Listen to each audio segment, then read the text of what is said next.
ચાલો મિત્રો, આજે આપણે ચકરી બનાવવાની છે ચોખાના લોટની. પહેલાં ચોખાનો લોટ કડાઈમાં નાખી લેવાનો, પછી એમાં નિમક નાખવાનું 2 ચમચી,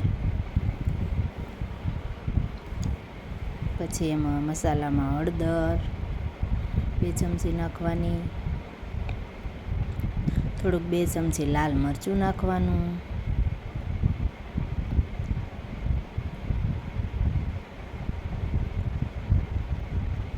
અને હિંગ નાખવાની 1 ચમચી. ત્યારબાદ એને દહીં વડે લોટ બાંધવાનો આપણે થોડું થોડું પાણી નાખીને. ચોખાના લોટને દહીં વડે બાંધવાથી એકદમ સરસ ક્રિસ્પી ચકરી બને છે.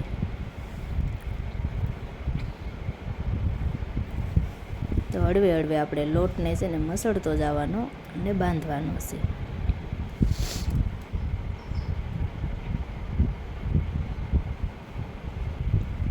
આપણો લોટ બંધાઈને તૈયાર થઈ ગયો છે. હવે આપણે ગેસ ચાલુ કરીએ અને પછી તેલ મૂકી દઈએ અને બાંધેલો લોટ આપણે હંચામાં તેલ લગાવી અને એમાં ભરી દઈએ.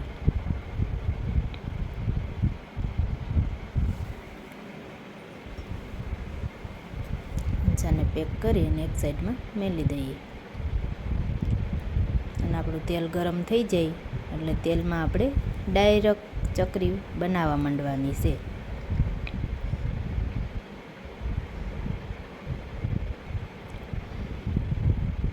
એકદમ આપણો ઘાણો આખો ભરાઈ જાય ને એટલી ચકરી આપણે બનાવવાની, અને ફીણ હાવ આવતા બંધ થાય ત્યારે આપણે હલાવવાનું.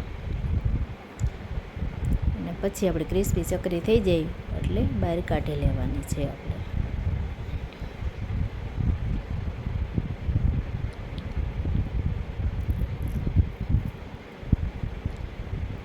મરચું અને હળદર નાખવાથી એકદમ કલર સરસ આવે છે. તો ફરી વાર આપણે પાછું એવી જ રીતે હંચેથી ચકરી તેલમાં પાડી લઈએ.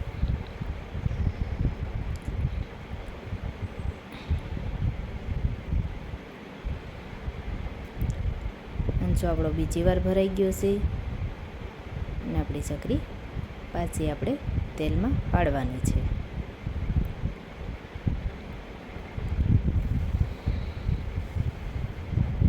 તો આપણી ચકરી રેડી થઈ ગઈ છે.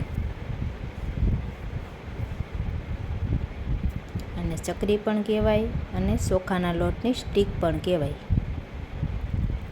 ખાવામાં બહુ મસ્ત લાગે છે અને નાના છોકરાઓને તો બહુ જ ભાવે છે.